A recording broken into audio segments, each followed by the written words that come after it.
Eto nga mga mima ko, yung nagtitrending na electric ceramic stove online. Matagal ko na nga ito nakita mga mi and naka-add to cart ko na, and finally nga mga mima ko is na-check out ko na rin siya.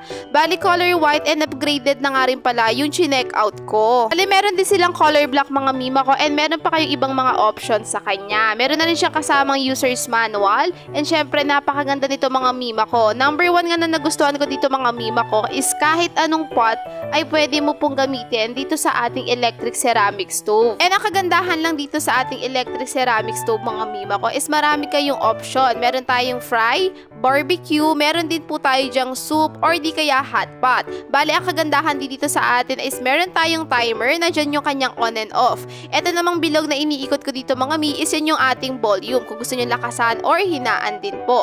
Bali meron na rin siyang warning dyan, so basahin nyo muna po yan before nyo gamitin. Plus may mga nakikita ko dito sa video na kailangan po kasing tanggalin yung sticker na nakalagay dyan. So kailangan nyo lang naman po siyang linisin mabuti mga mima ko. So ako ginamit ko lang dyan nung una is binakbak ko siya, pero ginamitan ko siya ng alcohol and then gumamit ako ng soft lang na cloth.